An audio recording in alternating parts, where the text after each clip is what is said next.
ఈ నేపథ్యంలో కేటీఆర్ గారు చెప్పిన అన్ని విషయాలను కూడా పార్టీలో ఉన్న మేమంతా కూడా ఇదే అంశానికి సంబంధించి మనతో మాట్లాడడానికి విక్రమ్ పోలా గారు విశ్లేషకులు ఫోన్ లైన్ లో సిద్ధంగా ఉన్నారు. విక్రమ్ పోలా గారు నమస్తే అండి.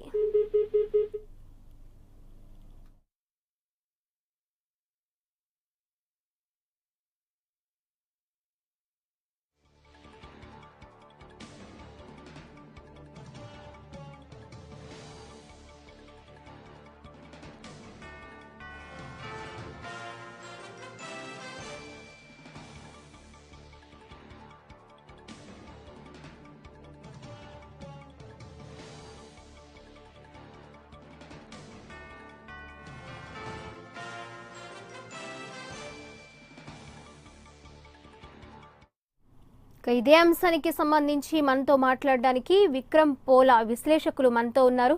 విక్రమ్ పోలా గారు నమస్తే అండి. నమస్తే అమ్మా, చెప్పండి సార్. ఇప్పుడు జగన్ కేటీఆర్ దాదాపు గంటన్నర పాటు భేటీ తర్వాత మీడియాతో మాట్లాడడం జరిగింది. 42 మంది ఎంపీలు రాష్ట్రానికి జరిగిన అన్యాయానికి సంబంధించి పోరాడితే ఫలితం జరుగుతుంది, న్యాయం జరుగుతుంది అనే కోణంలో వెళ్ళాలని అనుకుంటున్నామని జగన్ అలాగే కేటీఆర్ కూడా మాట్లాడడం జరిగింది. మీరేమంటారు సార్?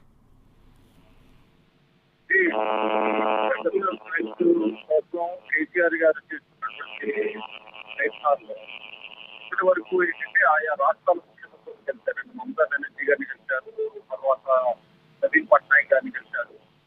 అయితే ఒక ప్రతిపక్ష నేతని కలవటం అనేటువంటిది, అంటే ఆ పార్టీ నుంచి ఒక ప్రతినిధి బృందం రావటం ఇదే మొదలు.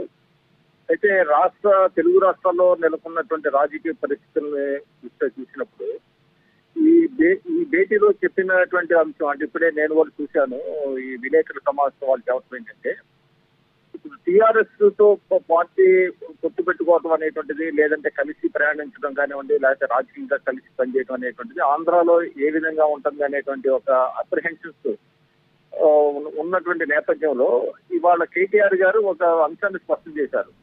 ఏంటంటే ప్రత్యేక హోదా కోసం కలుస్తున్నాం అనేటువంటిది జగన్ గారు చెప్పారు. కేటీఆర్ గారు ఏమో ప్రత్యేక హోదాకి నాకు అభ్యంతరం లేదు, ఏపీకి ఇచ్చినా కూడా అనేటువంటి ఒక స్పష్టత ఇచ్చారు. అంటే ఆ రెండు పార్టీలు కలిసి పనిచేయడానికి ఒక ప్రాతిపదికని చెప్పుకొచ్చారు.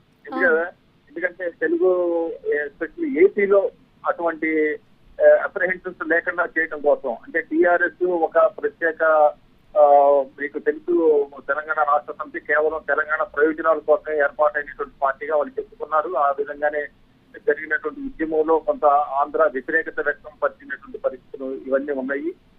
దానివల్ల తర్వాత రాష్ట్రం ఏర్పడిన తర్వాత కూడా కృష్ణా జలాలకు సంబంధించింది కానివ్వండి, కొన్ని అంశాల్లో ఆంధ్రాకి వ్యతిరేకంగా ఆ పార్టీ, అంటే ప్రభుత్వం పనిచేస్తుందనేటువంటి ఒక భావన తెలుగు ప్రజల్లో, అంటే ఏపీ ప్రజల్లో నెలకొన్నటువంటి నేపథ్యంలో ఇది టీఆర్ఎస్ తో కలిసి పనిచేస్తే వైఎస్ఆర్సీపీకి నెగిటివ్ అవుతుంది అనేటువంటి భావన కలగకుండా కోసం, ఆంధ్రప్రదేశ్ కు ప్రయోజనాల కోసమే మేము కలిసాము అనే చెప్పుకునే ఒక ప్రాతిపదికని, ఒక వేదికని క్రియేట్ చేస్తున్నాం అనేటువంటి ఒక ఇంప్రెషన్ ఇవ్వడానికి ఈ రోజు ప్రయత్నం జరిగినట్టుగా మనం అనుకోవాలి.